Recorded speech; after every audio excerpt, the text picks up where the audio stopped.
Welcome to விதையும் விருக்ஷமும் channel. இன்னைக்கு நம்ம பார்க்க போகிறது என்னென்னா ஒரு சூப்பரான ஒரு கார சட்னி செய்ய போகிறோம். இதுக்கு தேவையான பொருள் என்னென்னு பார்த்தீங்கன்னா 2 பெரிய வெங்காயம், 3 தக்காளி, 1 பீஸ் இஞ்சி, ஒரு 10-12 பூண்டு, கருவேப்பிலை, கொத்தமல்லி தழை, புதினா. இது தேவையான அளவு நம்ம எடுத்துக்கலாம். ஒரு 5-6 காஷ்மீரி சில்லி, ஒரு 4 காஞ்ச மிளகாய் எடுத்திருக்கேன் நான். ஸோ இது எப்படி பண்ணுறதுன்னு பார்க்கலாம் நம்ம. இது ஒரு ரொம்ப சிம்பிளானது, ஓகேங்களா? நான் ஒரு தடவை சொல்கிறேன். வெங்காயம், தக்காளி, 2 பெரிய வெங்காயம், 3 தக்காளி, 10-12 பூண்டு, இஞ்சி கொஞ்சம், கருவேப்பிலை, கொத்தமல்லி தழை, புதினா தேவையான அளவு, அதுக்கப்புறம் ஒரு 10-12 காஞ்ச மிளகாய் எடுத்திருக்கேன். காஷ்மீரி சில்லி கலந்து. அடுப்பில் எண்ணெய் வச்சுருக்கேன். எண்ணெய் காயிட்டும். எண்ணெய் காஞ்சிச்சு. ஸோ கடுகு போடுறேன். கடுகு வெடிக்கட்டும். இப்போ கடுகு வெடிச்சாச்சு. ஸோ கொஞ்சமாக உளுத்தம்பருப்பு. சட்னிக்கு கொஞ்சம் நம்ம ரெகுலராக போடுறத விட கொஞ்சம் ஜாஸ்தி உளுத்தம்பருப்பு போட்டுக்கோங்க, நல்லாயிருக்கும். அதுக்கப்புறம் கடலைப்பருப்பு.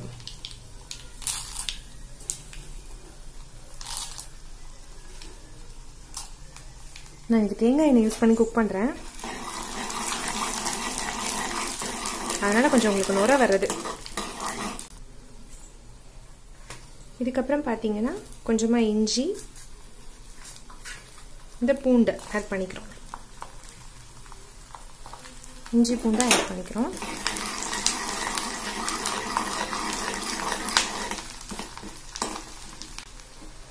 அதுக்கப்புறம் பெருங்காயத்தூள்.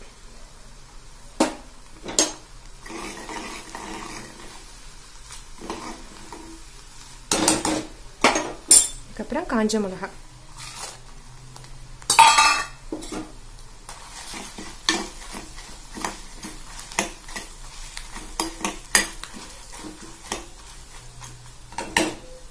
காஞ்ச மிளகாய்க்கு அப்புறம் கருவேப்பிலை.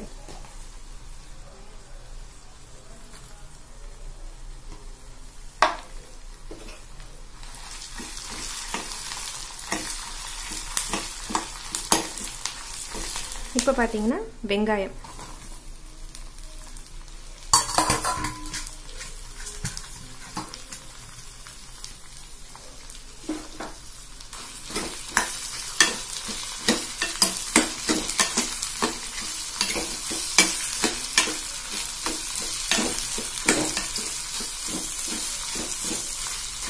நல்லா வதக்கி விட்டுக்கோங்க.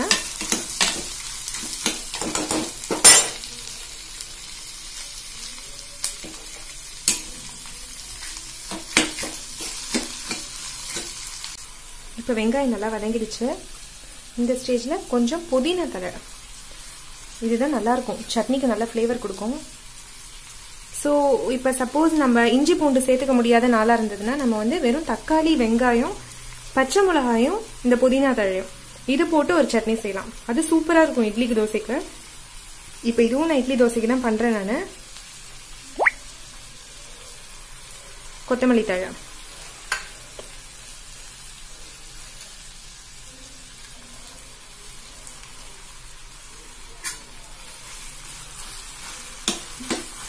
இதை வதக்கிட்டு காமிக்கிறேன். இப்போ இது நல்லா வதங்கிடுச்சு. ஸோ தக்காளி பழத்தை ஆட் பண்ணிக்கிறேன். தக்காளி பழத்தை ஆட் பண்ணி கலரி விட்டுக்கணும். நல்லா வதங்கிடுச்சு. பார்த்தீங்கன்னா நல்லா தெரியும் உங்களுக்கு, நல்லா வதங்கிடுச்சு. ஸோ கொஞ்ச நேரம் கூல் ஆகட்டும். நம்ம மிக்சியில் போட்டு கிரைண்ட் பண்ணிக்கலாம். அதுக்குள்ளார தாளிப்புக்கு ரெடி பண்ணிடலாம்.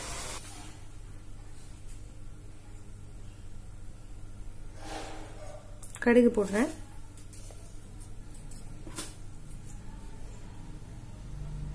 ஸோ கடுகு வெடிச்சோடனே உளுத்தம்பருப்பும் பெருங்காயமும் சேர்த்து இறக்குறது தான்.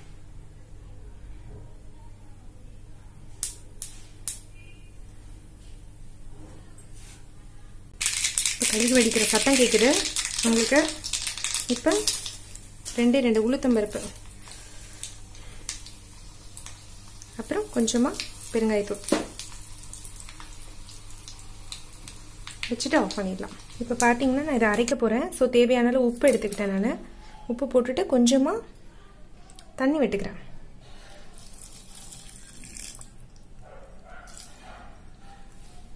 இப்போ அரைச்சிட்டு இப்போ பார்த்தீங்களா நம்ம சூப்பராக அருமையான சட்னி ரெடி ஆயிடுச்சு. இப்போ அந்த தாளிப்பு இதில் போட்டுடலாம், சரிங்களா?